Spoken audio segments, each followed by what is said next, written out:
A recent World Bank report says, and I quote, "Mobility restrictions, lockdowns, and other public health measures necessary to contain the pandemic rapidly produced the largest global economic crisis in more than a century." It's important to realize the economic recession and impact was global in scope. More countries were affected by it than even World War II, as you can see from the figure here in this World Bank graph. It was a rapid decrease in economic growth to minus 3% of global GDP in 2020, and then a rapid what's called U-turn recovery, whereas economic growth recovered in 2021, actually even to higher than average levels. But that recovery was uneven. And so in general, the research on the macroeconomic effects of lockdown and the recession that accompanied it generally show that these impacts were more severe in middle-income countries. Why was that the case? Middle-income countries had higher non-pharmaceutical intervention stringency, so the policies, the restrictions were more stringent. You had lower amount of government relief to households, to businesses. You also have higher job dependencies on social contact and social interaction, so there's just less work that can be done from home. And you also have more fragile health systems. A lot of other impacts on trade and the economy. Maritime trade was disrupted, reduced by about 3 to 4% in 2020, which is responsible for 80% of all global transportation of goods. And in fact, you had a redistribution of certain maritime routes away from lower income countries because they had to prioritize those more valuable routes. You saw soaring commodity prices for essential material like oil, metals, and minerals, which then had cascade effects on the supply chain of pretty much almost every good imaginable in 2020. Then we saw this fiscal impact, inflation, which increased to an astronomical 9% in 2022, and it's predicted to remain at an elevated level, part of what's called the global cost of living crisis. 7% inflation in 2023 and 4% in 2024. And the research on the association between the COVID lockdowns and inflation, it's an intense debate among economists, but I think it's hard to deny, and very few economists will deny, that there's a significant role to play there in the pandemic policies and driving that inflation, because we printed a lot of money and we also spent a lot of money, as I'll show in the next couple of slides. So there were changes to global supply chains and also financial markets. Now, what the reports from the IMF, the International Monetary Fund, and the World Bank make clear is that we don't actually know the long-term macroeconomic impact, because there could be, and probably are, according to these reports, what are called hidden volatilities. So financial risks that were incurred during the lockdown period can be hidden in assets that are not as secure as you would think.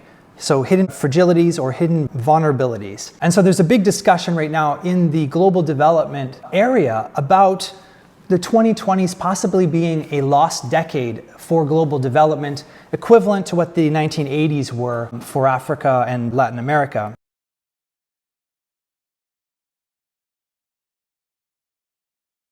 So when lockdown started, there was a lot of concern in the economic community and among the public about the impact on businesses and jobs.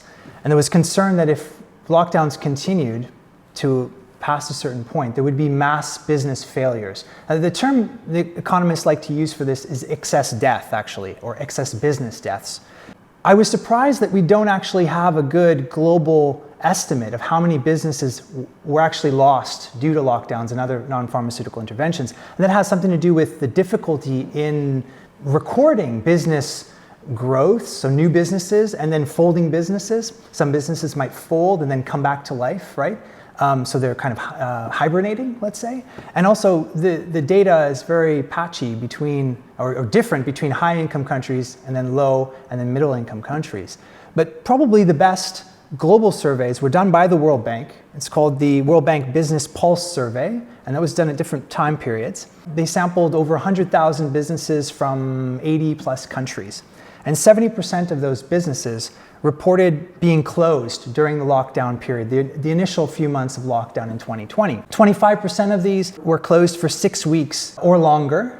50% of them expected to fall into arrears within 6 months, almost 20% reported laying off workers, and 4 months into the crisis in 2020, the average firm revenue was reported to be 40% lower. And then there's also lots of different studies from different countries on these topics. But again, as I mentioned, there's no comprehensive systematic review estimating, business impacts. There's a great study done by a group that focuses on entrepreneurship around the world, and they found that in 60% of the countries that they sampled, the business community there reported a lot more excess business deaths. The best estimate at country level that we have is actually the United States. So there's a couple of different studies, and essentially these estimate the excess business deaths in the US in 2020 as between 185,000 businesses and 330,000 businesses. There's other studies from Japan and China in 2020 estimating about a 20% increase in the amount of businesses that fold. Now, this gets back to the curiosity of trying to understand the complexity of our world. Data from high-income countries actually show that we have over 1 million new businesses in 2021 compared to 2019, right? What's going on here? It's not exactly clear. Some economists think that a lot of people started their own companies to take advantage of COVID stimulus money. Other people left their regular jobs and started their own small business because they wanted a change in life. It's not clear how many of those businesses are actually sustainable, and so there's a discussion here in the economics literature about what are called zombie firms, and that these companies are actually going to fail at a larger rate in the years ahead. So there's some interesting economics issues that need to be discussed in the field itself. But in general, there's a consensus that the negative impacts around the world on businesses disproportionately impacted certain types of businesses. And what are they?